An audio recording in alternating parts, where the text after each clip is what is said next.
अब हम next section जो है मेरा इस पॉडकास्ट का, मैं ये समझना चाह रहा था कि भारतीय कृषि के जो अभी जो चैलेंजेस हैं वो क्या हैं। आप भारतीय किसानों के साथ काफ़ी जुड़े हुए हैं, आपके अनुभव में मुख्य समस्या क्या है? जैसे कि मिट्टी की फर्टिलिटी खत्म होती जा रही है, जो मेरे को समझ में आई है मुख्य समस्या 3-4, मैं उनको मेंशन कर देता हूँ, फिर आप मुझे एक्सप्लेन करिएगा कि क्या सही है क्या गलत है। कि जैसे मैंने सुना है मिट्टी की फर्टिलिटी खत्म हो जा रही है, पानी की कमी हर जगह होती जा रही है, कनाल वगैरह से करना पड़ता है, लेकिन ग्राउंड वाटर बहुत डीप में बहुत गहरा जाता जा रहा है। साथ में केमिकल फर्टिलाइजर्स का ओवरडोज की वजह से, जैसे यूरिया की वजह से ज़मीन की फर्टिलिटी ख़त्म होती जा रही है। और कर्ज एक वो है, कर्ज शायद हम इसमें डायरेक्टली लिंक नहीं कर पाएंगे, लेकिन वो भी एक बहुत बड़ी प्रॉब्लम है। किसानों का कर्ज बढ़ता जा रहा है, तो कर्ज इसलिए ही बढ़ रहा होगा क्योंकि उन्हें इनिशियल लागत ज़्यादा लगानी पड़ती होगी, मेरा जो कर्ज तो डायरेक्टली ही लिंक है केमिकल फार्मिंग से। अच्छा ठीक है, फिर तो आप बताइए बस इतना ही। मेरे ये चार क्या है कि ये चारों इंटरलिंक कैसे हैं आपस में? एक तो केमिकल फार्मिंग में एक और लेयर है, नकली केमिकल्स का भी मार्केट में होना, नकली बीजों का भी मार्केट में होना। ओके, वो यहाँ पे भी चल रही है पायरेसी। अब जैसे 100 रुपए की मतलब नकली दवाई है जिसको 1000 रुपए में हम बेच रहे हैं, मान लीजिए, ठीक है। और जो बीज भंडार वाला है वो कह रहा है कि बाद में पैसे देना, फसल बेच करके देना। अब उसको भी पता है कि ये चीज 100 ही रुपए की है, 1000 रुपए की नहीं। फार्मर को है कि नहीं मुझे 1000 रुपए देना है, मेरा उधार उतने का है। तो जब आपका इनपुट कॉस्ट बहुत ज्यादा हैवी होगा, मतलब खेती के शुरुआत में आपको पैसे लगते हैं। पहले क्या था, बीज आपका था घर में, खाद आपका था। बीज कैसे हमारा था? एक देशी बीज। अच्छा, जो आप फसल करते हैं उसी से जो उसमें कुछ खास एरिया को आप बहुत एक्स्ट्रा केयर करते हैं, और उसकी पहली तुड़ाई के बाद जो दूसरे आते हैं जिसमें कम कीड़े लगे होते हैं उसको आप सेग्रीगेट करते हैं, निकालते हैं, शॉर्टिंग ग्रेडिंग करते हैं, उसको बीज रखने की हमारी पहले की परंपरा थी। ये परंपरा होती थी पहले, ठीक है। अब होती तो बीज कहीं नहीं, बहुत रेयर है और सीख रहे हैं लोग, वापस से सीखना चाह रहे हैं। सीड बैंक बन रहे हैं भारत में, लेकिन समय लगेगा।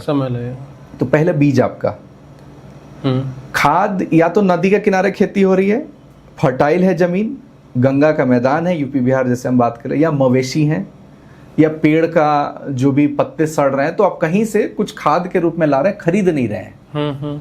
बीज भी नहीं खरीद रहे, खाद भी नहीं खरीद रहे। बैल के जोड़े होते थे, आप ट्रैक्टर नहीं ला रहे हैं, पेट्रोल का खर्चा नहीं, तो आपने रेंट नहीं पे किया, ट्रैक्टर का डीजल का पे नहीं किया, बीज नहीं खरीदा, खाद नहीं खरीदा, तो शुरू में पैसे नहीं लगे आपको, राइट। जब आप बीज आपकी, खाद आपका और बैल आपका, सब कुछ जब आपका अपना है, तो शुरू में आपको पैसे नहीं लगेंगे। देखिए, अब शुरू में अगर इन्वेस्टमेंट नहीं लगा और फसल फेल कर गई मान लीजिए, तो आपके ऊपर कर्ज का बोझ नहीं आएगा, क्योंकि आप फिर से फ्रेश स्टार्ट लोगे, क्योंकि ये पूंजी आप ही की है। बिल्कुल राइट। इनिशियल इनपुट जो कॉस्ट है वही। और जो शुरू का केस मैंने बताया कि अब मैंने नकली बीज खरीदा, नकली खाद खरीदा, और मौसम में परिवर्तन कुछ हुआ, उसके लिए मैं तैयार नहीं हूं, या मार्केट ने मुझे पे नहीं किया, सही दाम टमाटर के 1 रुपए 2 रुपए हो गए, तो क्या हो गई, मेरे सारे पैसे डूब गए। अब मेरे सारे पैसे डूब गए, तो अब मैं कर्ज लूंगा, और कर्ज एक साइकिल में मैं चला जाऊंगा, वो तो नेवर एंडिंग साइकिल। तो केमिकल फार्मिंग और कर्ज साथ में ही आएगी। अच्छा, दोनों एकदम इतने स्ट्रांगली इंटरलिंक्ड है, क्योंकि कर्ज ना हो तो केमिकल फार्मिंग को सपोर्ट ही ना मिले। ठीक है, तो और क्या चुनौतियां हैं जो हम हाईलाइट कर सकते हैं आजकल के जो कृषि का जो काम कर रहे हैं लोग? मेरा जो अनुभव रहा मैं आपको बताता हूँ। जब मैंने 2017 में कृषि प्रारंभ करने की यात्रा में मैं गया, आपने तो एक लोगों के साथ ग्रुप बना के वो भी ग्रुप भी बनाया, और पहले मेरा एक था मन में कि लीड बाय एग्जांपल करना है। ठीक है, तो आपने खुद से कुदाल पकड़ो, तो मुझे बताइए, खुद से कुदाल पकड़ो और जाओ, और साइकोलॉजिकली कुछ समझाने मत जाओ किसानों को, खुद करके दिखाओ खुद। और 1 साल तक 300 किलोमीटर में ट्रैवल करता था, सिर्फ इसलिए कि लोग सोचने पर मजबूर हो जाए कि ऐसा क्यों कर रहा है कि एसी के केबिन को छोड़ करके हर हफ्ते आता है, ट्रैवल करता है, फिर कुदाल लेकर के या खेत में धूप में अपना समय बिताता है, चेहरा काला कर रहा है, और किसी से कोई बात नहीं करना, अपना करना। और उसमें लोगों को लगना कि हम तो 23 साल से खेती कर रहे हैं, 24 साल से खेती कर रहे हैं, ये तो 23 साल का है, तो क्या ही रिजल्ट होगा।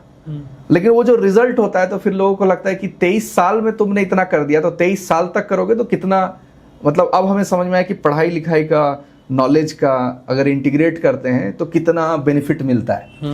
लेकिन जब प्रॉब्लम का लेवल मैंने देखा कि मुझे इतना लेवल ऑफ प्रॉब्लम फेस करना पड़ रहा है, तो किसानों को कितना करना पड़ रहा होगा। हम लोग 65 वेरिएबल्स की लगभग बात करते हैं। 65 वेरिएबल, बीज को कितना गड्ढे में रोपना है। 65 वेरिएबल्स क्या मतलब खेती में अगर 65 वेरिएबल हैं, बीज को कितने गड्ढे में रोपा आपने, कितने गहराई में रोपा, कितने दूर रोपा, ये 2 वेरिएबल हो गए। ठीक है। किस समय रोपा, 3 वेरिएबल हो गए। अच्छा, इस तरह से 65 वेरिएबल। भूमि की तैयारी कैसे की, 4 वेरिएबल हो गए। भूमि में पहले क्या डाला, 5 वेरिएबल हो गए। ठीक है। पौधे जब 15 दिन के हुए तब क्या आ गए। तो ऐसे करके मार्केट का प्राइस क्या है, किस सीजन में आपने रोपा, मतलब सक्सेस का, सफलता का 65 कारण है। अगर इसमें से 10-15 कारण गड़बड़ हो गए आपके, तो वैसे भी आप फेल हो गए। तो इट्स लाइक अ एंटरप्रेन्योरशिप, उद्यमिता है, it's not a job. Decision making बहुत सारी करनी पड़ती है, क्राइसिस मैनेजमेंट बहुत सारा करना पड़ता है, इनोवेशन बहुत सारा करना पड़ता है। तो दूर से लग रहा है किसान गरीब है, लेकिन उसका जो स्किल सेट का रिक्वायरमेंट है वो बहुत हाई है। अभी मैं रिसेंटली एक समधीश भाटिया करके यूट्यूबर है, वो अनफिल्टर्ड बाय समधीश ऐसा करके, उन्होंने एक हिंडन, हम गाजियाबाद में बैठे हैं, हिंडन नदी यहीं से बहती है, तो थोड़ा सा पहले लोनी के पास एक गांव में जाके उन्होंने इंटरव्यू करे थे। अब मुझे पता है उसमें बहुत ज़्यादा रोल इंडस्ट्रीज़ का होगा, खाली फार्मिंग के फर्टिलाइजर से तो नहीं होता, लेकिन वो इंडस्ट्रीज़ का पानी हिंडन में इतना ज़्यादा डाला जाता है कि पूरे गांव के गांव को कैंसर हो रखा है। मैं शायद 6 महीने पहले ये वीडियो देखी थी। तो इस तरीके से ये जो यूरिया और फर्टिलाइजर का जो एक्सेस यूज़ हो रहा है, उससे आपने कहीं ग्राउंड लेवल पे देखा लोगों को इम्पैक्ट हो रहा है, डिसीजेज आ रही हैं, बीमारी आ रही हैं? क्योंकि हम सुनते तो रहते हैं ये सब हो रहा है, होता है, लेकिन शायद अभी वो लार्ज स्केल पे लोगों ने एग्जाम्पल्स नहीं देखे हैं सामने आते हुए, या देखे हैं तो वो नज़रअंदाज हो रहे हैं। मैं जब खेती में आया तो मुझे नहीं पता था ऑर्गेनिक फार्मिंग, लेकिन केमिकल फार्मिंग ही मेरी पहले महीने की जो फार्मिंग मैं कर रहा था। तो लेकिन मैंने डब्बे को जब देखा, जैसे घास मारने की जो दवा है, तो उसमें डेंजर का जैसे 11,000 वोल्ट का वायर जाता है, तो वहाँ एक सिंबल रहता है, राइट।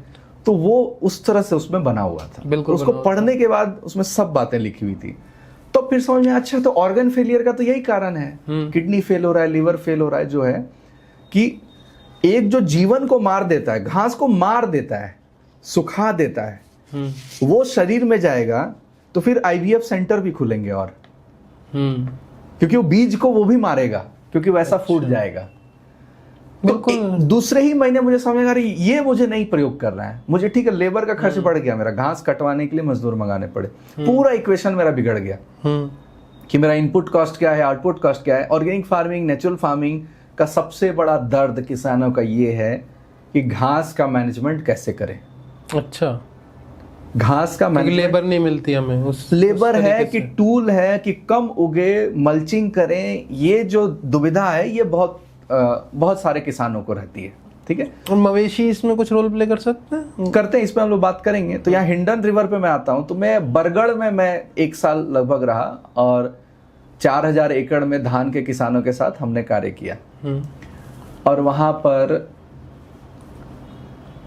ज्यादा लोग तैयार थे ऑर्गेनिक फार्मिंग की ओर शिफ्ट करने के लिए, क्योंकि हर घर में एक कैंसर पेशेंट है।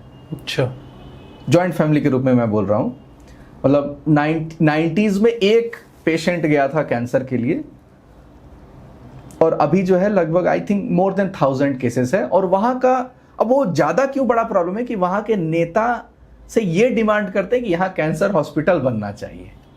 ये कुछ ऐसा है कि राजस्थान में जो पानी डिस्ट्रीब्यूट करता है वो इलेक्शन, लोकल इलेक्शन जीत सकता है, कि टैंकर में कौन, जहां पानी की समस्या है जो पानी बंटवा देगा वो जीत जाएगा। ठीक है। जहां बिहार है लॉ एंड ऑर्डर की समस्या, जो शांति स्थापित कर देगा वो जीत जाएगा। तो उसी तरह वहां पर ये कि मांग क्या करते हैं, कैंसर हॉस्पिटल यहाँ आनी चाहिए, ये है डिमांड। तो कैंसर खत्म कैसे हो, उसका कोई सॉल्यूशन नहीं ढूंढ रहा है। लॉन्ग टर्म किसको पड़ी है, लॉन्ग टर्म आज मेरी समस्या का समाधान, मतलब एक जो इंस्टेंट ग्रेटिफिकेशन के युग में जो हम रहते हैं कि पेन किलर हमें खाना है, हमें वात पित्त कफ ठीक नहीं करना है। ठीक है।